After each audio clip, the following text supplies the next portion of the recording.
everyone, and welcome back to the Well Woman podcast. It's your host here, Temi, also known as Sandra Gloria. And today I have a wonderful guest with me. Her name is Dr. Mary Yusuf, a personal development coach.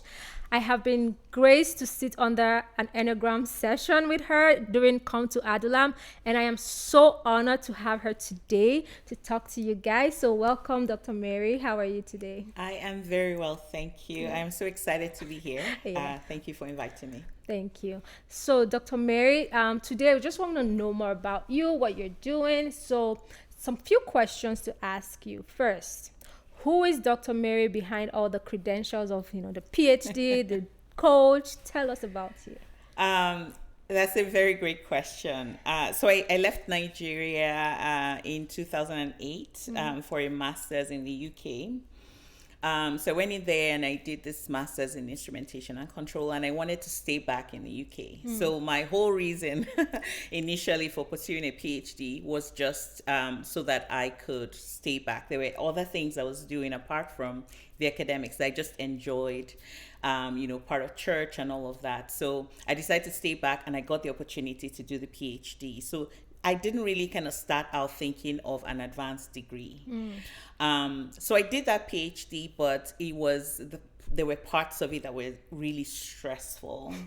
In the midst of all of that, I got married, and my husband was in Canada. So I came towards the end of my PhD. I relocated to Canada to join him here. I eventually went back and finished my PhD. But when I was done with it, I was like, don't even bring that research near me. I did not want to continue in academics. So I came here, and the first thing I did was, of course, you want to look for a job, right? But I didn't want to go back into academics. So I started looking for jobs in my engineering field. And then I looked for part-time jobs as well. So I started out in customer service while we were in Edmonton. And I just fell in love with the job. I'd done some customer service work before, but here it was just like, it was with a utilities company. It was no pressure. And I just loved it. Every day I would come home and just be like, wow, this job was this and this job was that. Very exciting for me. But I still had that whole, okay, you need to get a professional job. So I was looking for that on the side. And then when we moved to Airdrie, where my husband was working, it was like, apply for a role here. They were advertising for something, it was engineering related. So I applied, and they didn't get back to me. And he's like, follow up with them. Yeah. So I followed up, and then they emailed me back to say, unfortunately, we are not able to offer you the job. And my first thing was relief. I was so relieved I didn't get the job. And somehow I shared that with my husband. And he's like, if you are relieved at not getting the job, why are we looking for jobs in this area? So I decided, okay, I was already back in customer service in a full-time role, again with utilities, and I just thought, okay, stay here. This is something that you enjoy, something that you are excited about. So just stay here and pursue what you're doing. So I did that. I stayed in my role, and I kind of was growing through that process. So I got into leadership at work, and leadership has always been something that I gravitate to wherever I am. So I've had a lot of experience in that field, and now I was getting to it at work. So it felt like it was very fulfilling for me. It felt like I was doing very well. But what I was really doing internally was, I always joke that I put the PhD on a shelf. So I kind of hid all of that part of myself. And for the longest time, didn't really connect with those parts of me. I always felt, all the engineering and all of that stuff it's not really me. It's, this is what I enjoy doing. But I think in my head, now that I step back and look at it, all I was just doing was just trying to take the easy way out, trying to not be too challenged by life, just stay where it was easy.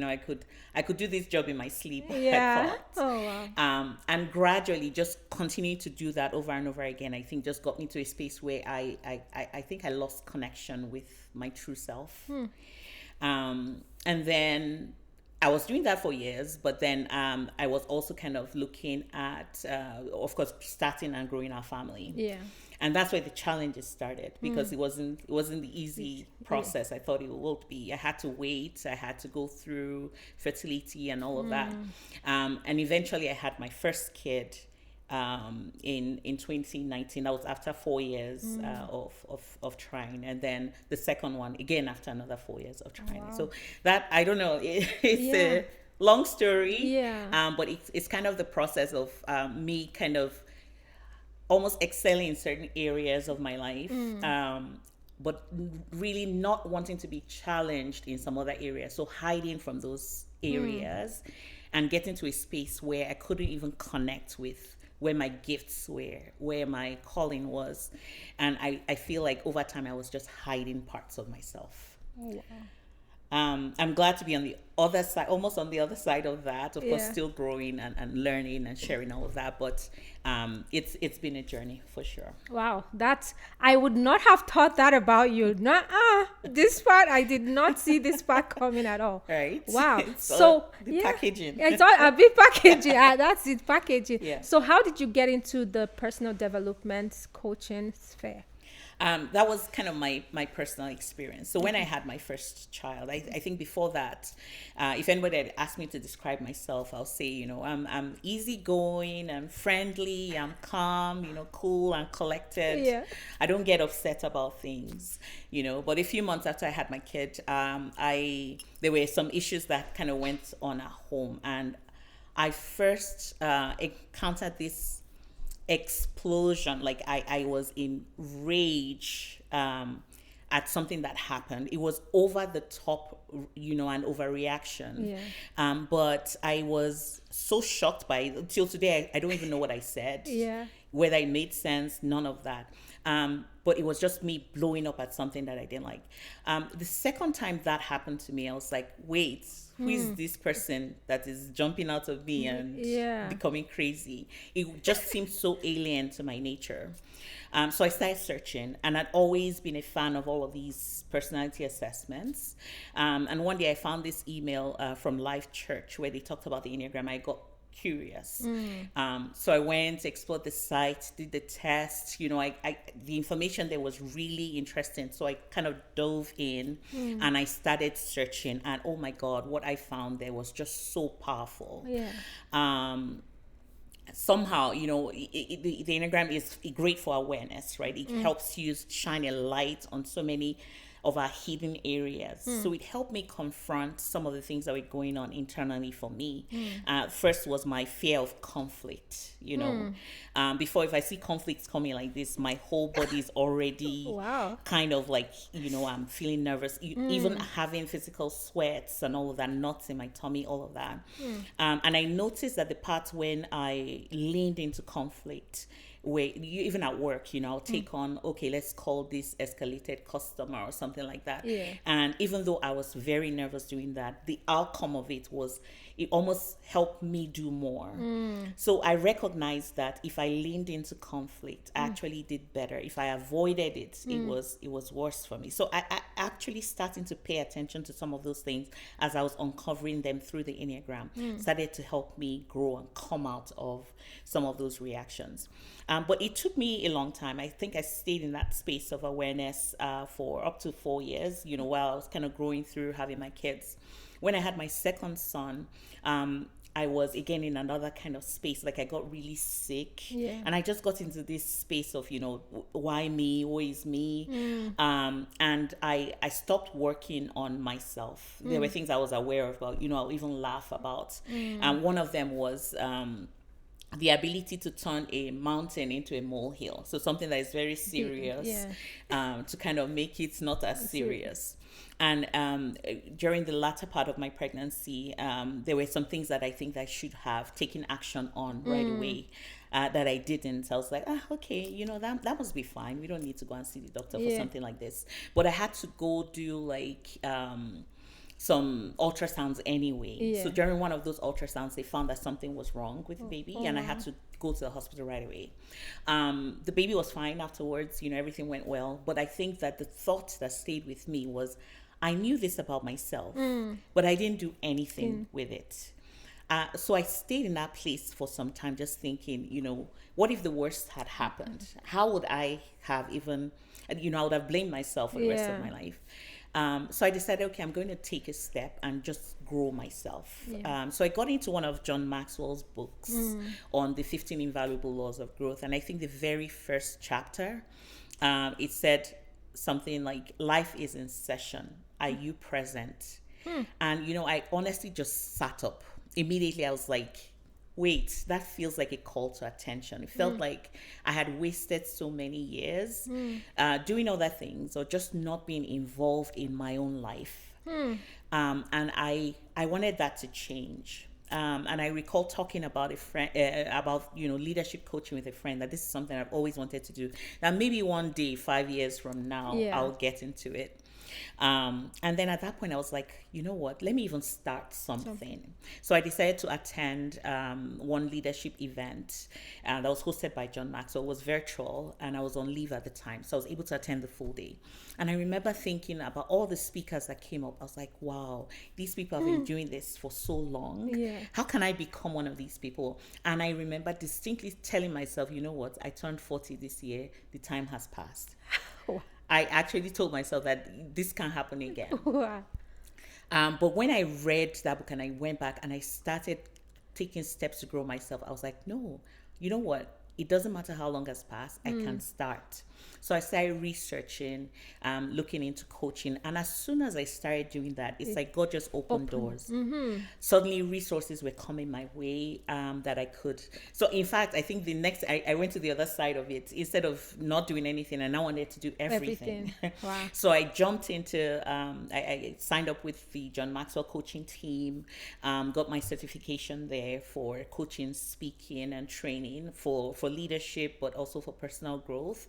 But then the opportunity also came to be an Enneagram coach. And, my only reason for taking that on was just because of the freedom that it had given me.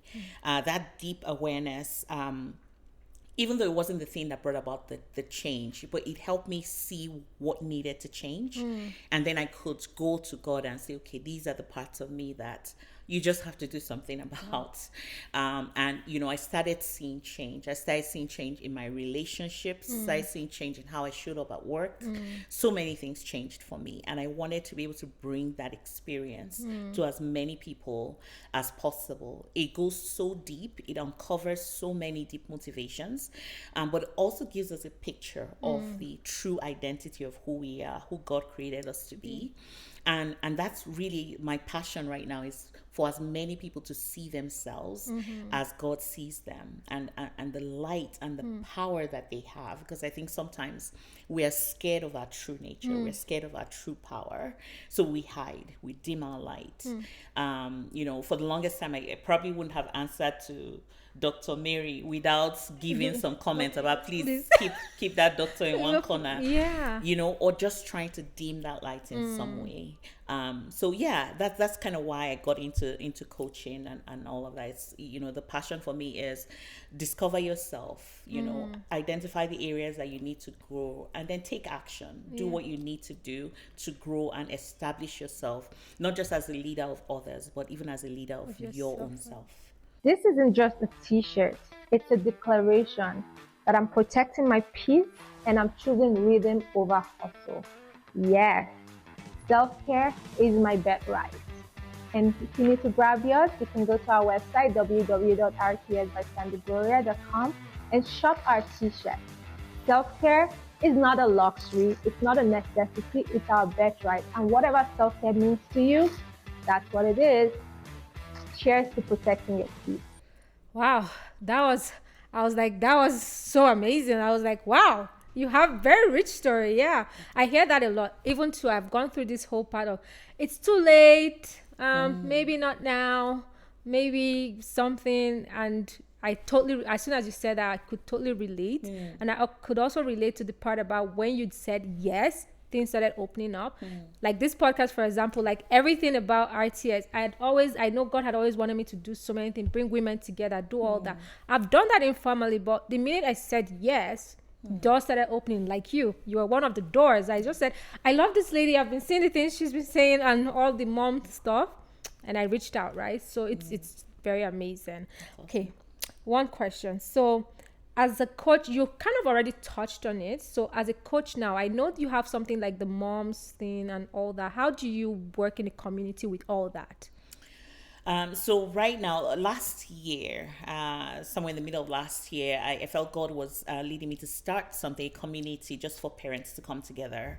And what had happened was there was, I was thinking about like foods for my toddler at the time, well, my 1-year-old, transitioning him to solids, and looking at somebody who had a baby at about the same time, and just thinking like, she must have it all together. She knows what to feed her child. I'm just here being confused. And then we had a conversation one Sunday where she's like, I'm just trying to figure out. I was like, what? I'm also experiencing the same thing. So the idea was just bring people together. I don't have all the answers, but we can kind of grow ourselves together. So we started that community initiative in June, just sharing I had some resources from family life that I was sharing with the group. But I had also an opportunity to speak with a group of parents in November. And after that, a few people were interested in mentorship. And I think I was still in that space. I was like, what do I have to teach parents? You all probably know better than me in this parenting field. But I think again I was just trying to dim my light.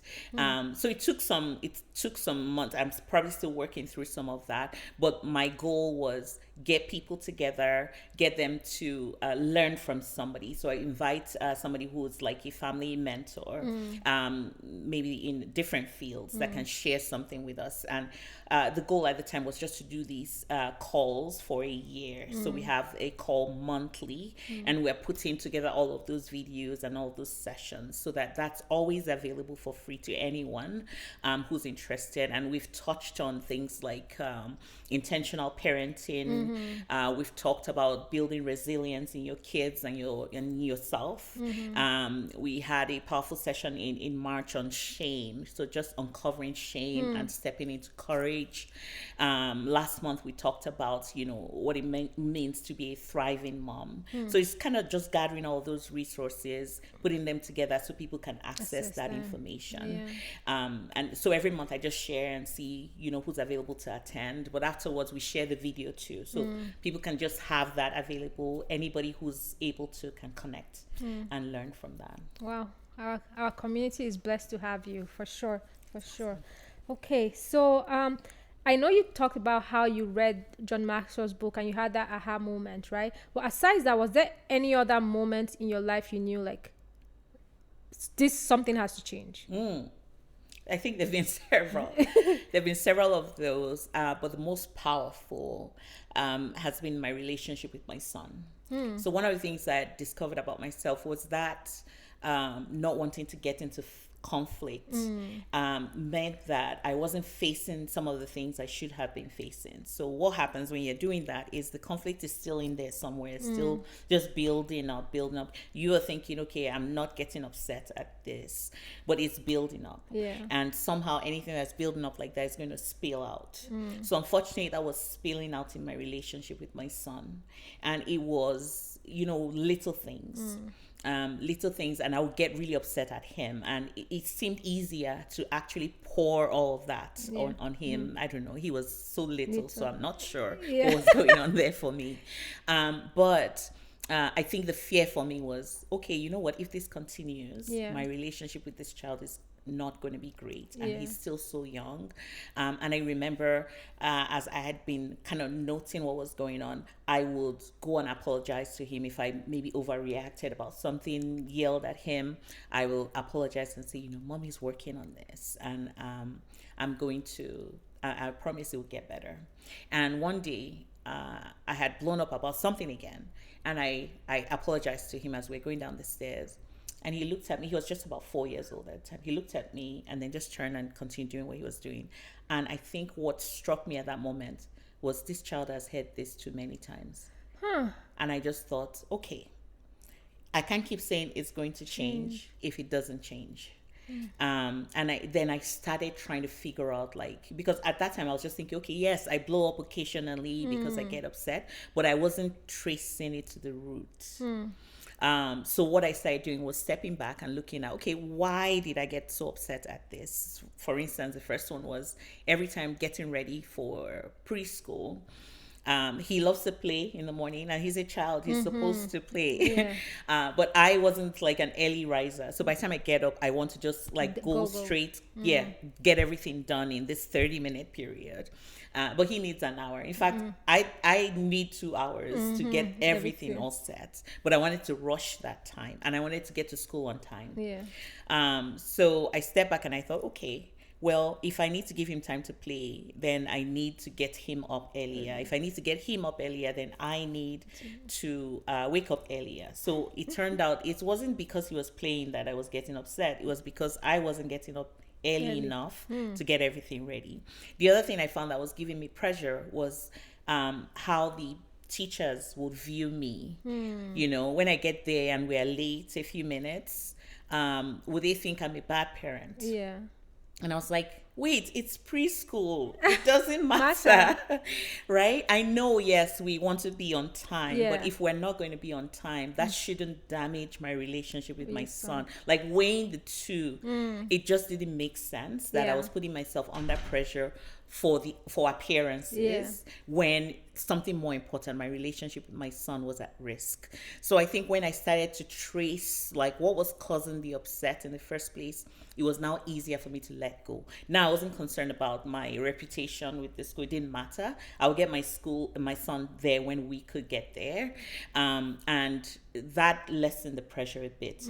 I also rearranged things so that now I could own the responsibility for us getting out the door. It didn't matter what he was doing. I needed to make time for him to actually be a child. And it made a whole difference in that relationship. There was a day my son said to me that he was afraid of me. Wow. Yes.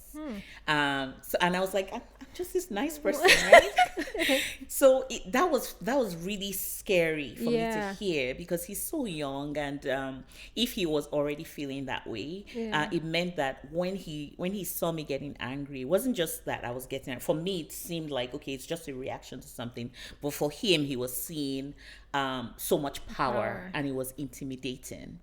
So I had to realize that is something that is happening. My son is seeing me as this powerful, scary person, and that's not the kind of parent that I want to be. So I was able to dial back on a lot of that. Wow. Cues from a child. These children, right? I think, you know how we think we're parenting them, but I think also sometimes they are parenting us in the sense that we get to learn and unlearn some habits. Wow. Okay, so I have this question from a lady who reached out to us. She said, I feel like I'm performing every single day. My life feels like a show I never auditioned for, and I'm tired of playing this role. I'm not new to Canada. I have 3 kids and a husband, but honestly, we feel more like roommates than partners. I don't know who I am anymore. I'm drained and I feel invisible in my own life. When you hear that, what do you see beneath her words, and kind of like, how would you help this kind of person? Like, what would you tell this lady? The first thing is, I can thoroughly say that I have been where she's at. And the thing that connected the dots for me was just getting to know myself. There were things I loved to do when I was younger, like, even reading books that I had lost over time, but taking the time to become more self-aware, taking the time to reflect and connect with my thoughts, like what's going on internally versus what's going on externally. I had to go through a whole process of really reconnecting and knowing myself, really knowing who I am, up to like even just the fact that I'd like to be comfortable. So before, when I would buy all these high heel shoes and all that and just never wear them, there was a reason I thought that was a cool thing to do, but it didn't align with who I really am. I like my comfort. So getting to know myself better. Once you can reconnect with yourself, it's easier to connect with other people, because you want to be your whole self. And that can only be that, your internal self and your external self have aligned. Who you are inside is who you are outside. When you are able to do that, it's so powerful and so freeing, because now you don't have to put on an act before other people. people. You don't have to pretend to be somebody you're not. Yeah. You are connected. So what I would advise this person to do is take the step to become self-aware. Discover yourself. What do you like? What don't you like? What triggers you? What comforts you? Things like that. Yeah. When you find yourself acting or showing up in a way that's not you, what's driving that? Are you trying to please that person? Are you afraid of what their reaction will be if they saw the real you? Yeah. Those are important reflective questions, but they help us connect with our motivations. They help us connect with who we really are internally. And once you can face that, then you can grow from it. Awesome, powerful. I hope who sent that question, I hope you got that answer, and that answer provides some clarity. Okay, so last question. What does it mean to be a well woman to you? From my perspective, it's been that ability to reconnect with your total self. I think that God made us as these wonderful, powerful creatures, and there's a way He has designed us. Over time, maybe because we look at other people and the way they live their lives, we think that our lives should be exactly like them. But when I think about the picture of the well woman, I think about a person who is original, a person who's connected to the true picture of who God has actually created them to be. You know your gifts, you know your strengths, you know the power of your words, you know the power of being yourself. So it's somebody who has discovered who they truly are. They know their identity. They know their strengths. They know what they are designed for, and they are walking in that identity. I think of this quote. I think it's by Oscar Wilde, where he says, "Be yourself. Everyone else is already taken." And that just, there's so much joy in knowing that you can share your true voice. You can say what it is you are thinking without judging yourself, without feeling judged by other people. So I think it's somebody who has really entered into the freedom of that self-identity. Yeah. Awesome. Freedom of self-identity. Awesome. This was just a wonderful conversation. Like, I really don't want this to end, because I want to ask you so many questions, but time. I want to ask, how can people reach you? So say they want a coach and they're elsewhere aside Calgary, how can people reach you? My website is egisconsult.com. Okay. So that's EGIS consult.com. All of my information is there, contact information. Email is connect@egisconsult.com. And then you can reach me on Facebook, on Instagram as well. On LinkedIn, I go by my full name there, Mary Yusuf, on all of those three platforms. Okay, well, people, I hope we had a wonderful session with Dr. Mary today. I did, and it still goes back to the whole point of knowing yourself, because that's truly how everything starts. So I hope we had a wonderful time. And yes, please like, subscribe, and share this podcast if you're enjoying. I hope you're enjoying it. Not if you are. I am. I'm sure you are. And to connect with Dr. Mary, just look in the link below. You'll find her Instagram page, her website, and her contact info. She's wonderful. Trust me. I know, because I've spoken to her several times, and I'm considering hiring her as my own coach too. So I hope you have a wonderful week. See you next week, and be well.